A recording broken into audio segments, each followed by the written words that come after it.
वैसे तो हर हीरा अमूल्य होता है, लेकिन कुछ ऐसे हीरे होते हैं जो ताज से ज्यादा इतिहास की नियति बदल देते हैं। जिसने इसे छुआ वो मिट गया, जिसने इसे चाहा वो टूट गया।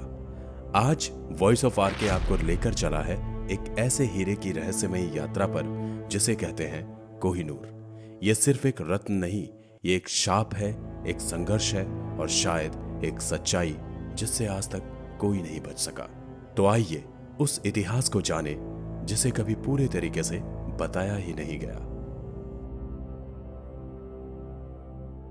क्या आप जानते हैं कि दुनिया का सबसे मशहूर हीरा, जिसे आज इंग्लैंड का ताज कहते हैं, उसकी कहानी एक आम खदान से शुरू हुई थी।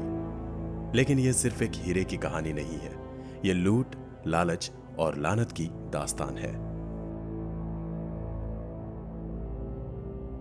1100 से 1300 ईस्वी के बीच आज के आंध्र प्रदेश के कोल्लूर इलाके की खदानों में एक अनोखा हीरा निकला, गोलकोंडा डायमंड, जो बाद में कोहिनूर के नाम से जाना गया। गोलकोंडा के हीरे दुनिया भर में अपनी चमक, शुद्धता और रहस्यमय प्रभाव के लिए जाने जाते थे। कोहिनूर भी उन्हीं में से एक था।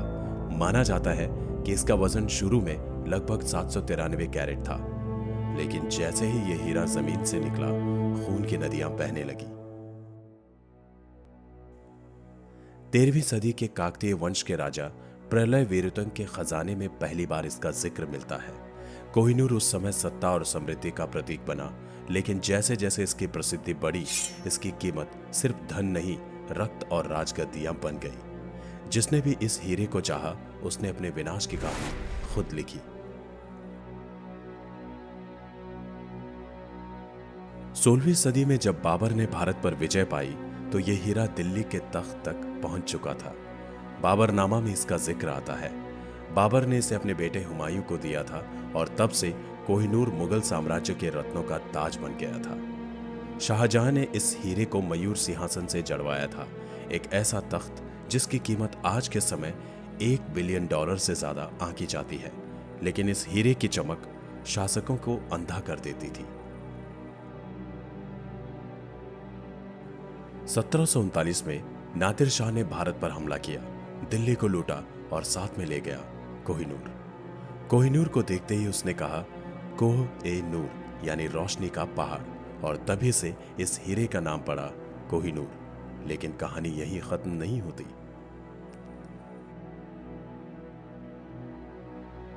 नादिर शाह की हत्या के बाद कोहिनूर अफगान शासक अहमद शाह अब्दाली के हाथ आया और फिर चला गया रणजीत सिंह के पास, सिख साम्राज्य के संस्थापक। रणजीत सिंह ने कोहिनूर को जगन्नाथ मंदिर को दान देने की इच्छा भी जताई थी, लेकिन किस्मत में कुछ और लिखा था।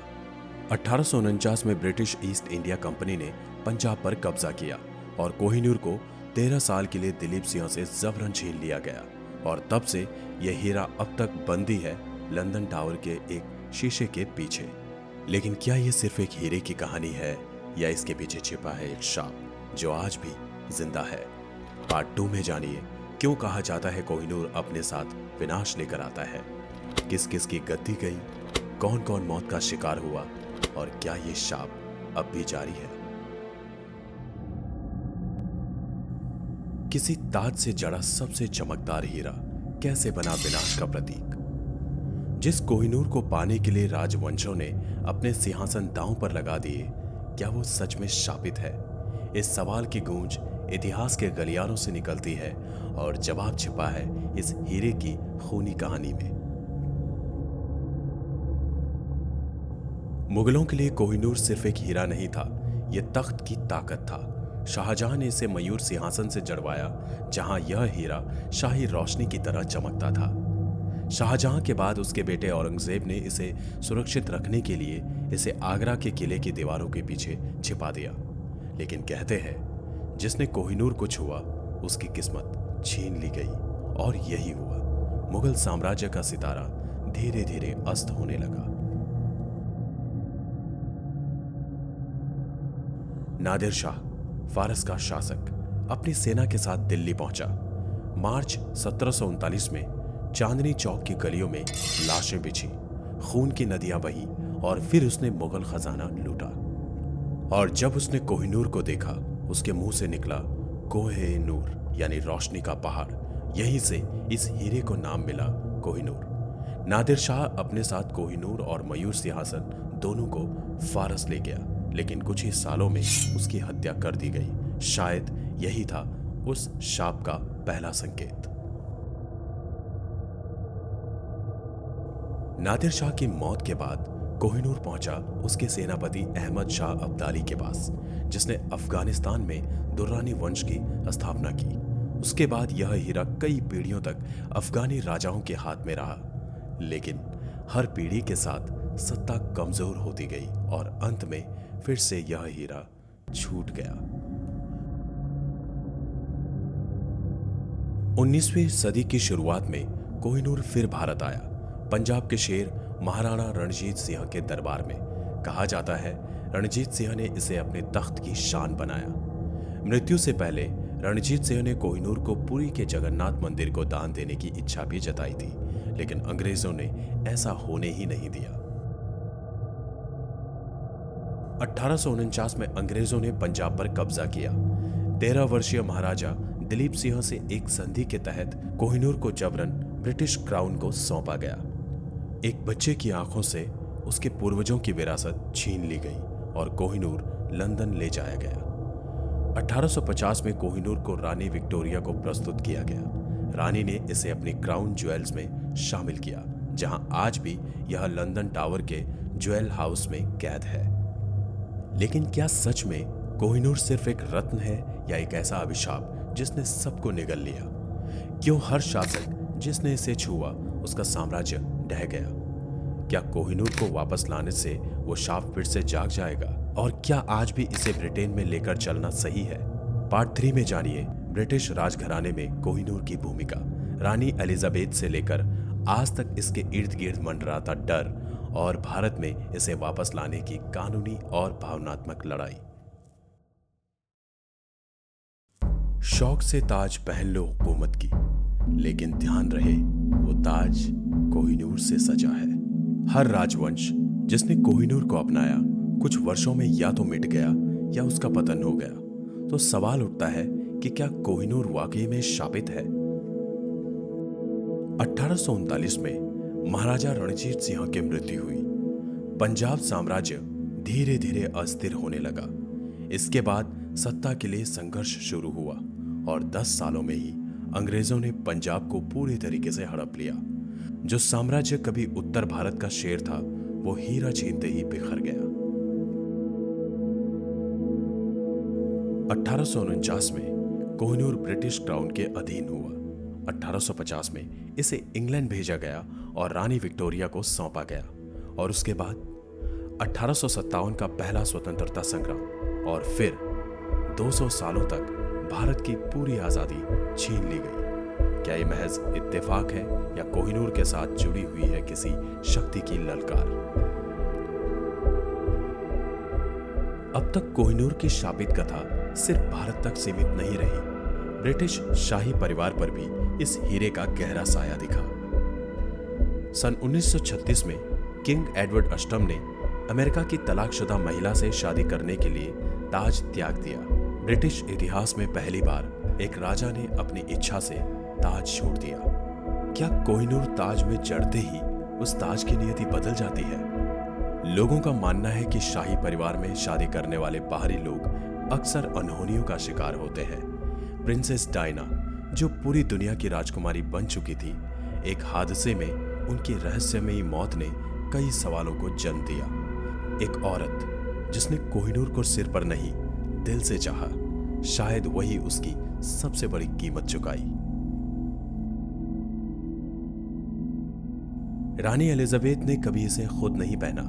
यह हमेशा क्वीन मदर्स क्राउन में रहा और नई पीढ़ियों से भी इसे दूर रखा गया। ऐसा क्यों है कि रॉयल फैमिली के सदस्य इसे पहनने से बचते हैं? क्यों इस हीरे को केवल शाही महिलाओं के लिए रखा गया है? और क्यों ये हमेशा शीशे में बंद रहता है? शायद इसीलिए कि वो भी अब इस शाप को पहचान चुके हैं। 21वीं सदी में भारत, पाकिस्तान और अफगानिस्तान तीनों देश इस हीरे को वापस मांगते हैं। भारत सरकार ने कई बार कोहिनूर को वापस लाने की कानूनी कोशिशें की हैं, लेकिन ब्रिटेन ने हर बार इनकार कर दिया। लेकिन सवाल यह है कि क्या हम वाकई में इसे वापस चाहते हैं या हम उस शाप को दोबारा जगाना चाहते हैं। कभी एक ताज की शान था, आज 4 देशों की पहचान बन गया है। कोहिनूर अब सिर्फ इतिहास नहीं, अब यह बना है राजनीति, विवाद और अंतर्राष्ट्रीय तनाव का केंद्र। भारत का दावा साफ है, कोहिनूर गोलकोंडा के खदानों से निकला था जो आज के तेलंगाना में है। इसे काकतीय राजाओं से लेकर मुगलों, सिखों और अंत में अंग्रेजों ने जबरन लिया, इसीलिए इसे उपहार नहीं, लूटा गया खजाना माना जाता है। पाकिस्तान का कहना है कि कोहिनूर पंजाब के महाराजा रणजीत सिंह के पास था और जब अंग्रेजों ने इसे लिया तब लाहौर इसकी राजधानी थी, इसीलिए पाकिस्तान इसे पंजाब की विरासत मानता है।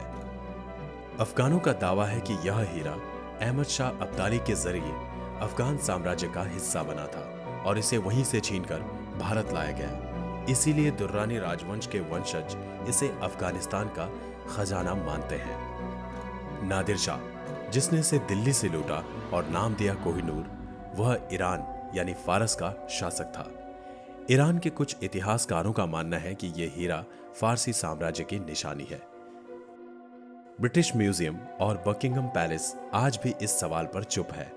जब भी भारत या पाकिस्तान ने कोहिनूर वापसी की बात उठाई, ब्रिटेन ने कहा यह हीरा भारत से उपहार स्वरूप मिला है, न कि लूटा गया। लेकिन क्या कोई 13 साल का बच्चा अपनी विरासत यूं ही दे देता है? ब्रिटेन के पास कोई ट्रांसफर डीड या सहमति पत्र नहीं है जो साबित करे कि कोहिनूर उन्हें कानूनी रूप से सौंपा गया था। भारत सरकार ने कई बार ब्रिटेन से राजनयिक माध्यमों से कोहिनूर की वापसी की मांग की। 2016 में भारत के कल्चर मिनिस्ट्री ने सुप्रीम कोर्ट में कहा कि कोहिनूर गिफ्ट दिया गया था, लेकिन भारी विरोध के बाद बयान बदला गया।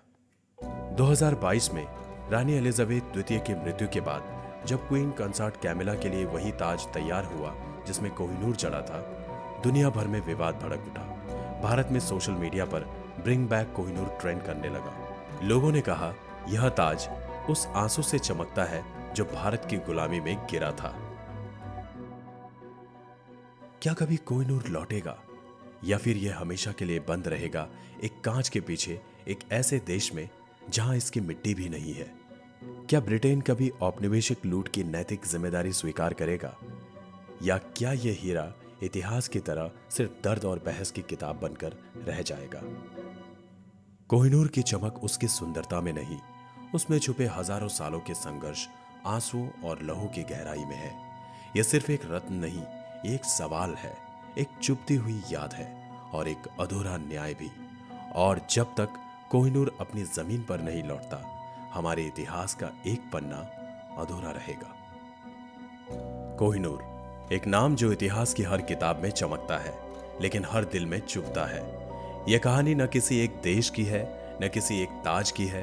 यह कहानी है इंसानी लालच, सत्ता और खोए हुए गौरव की।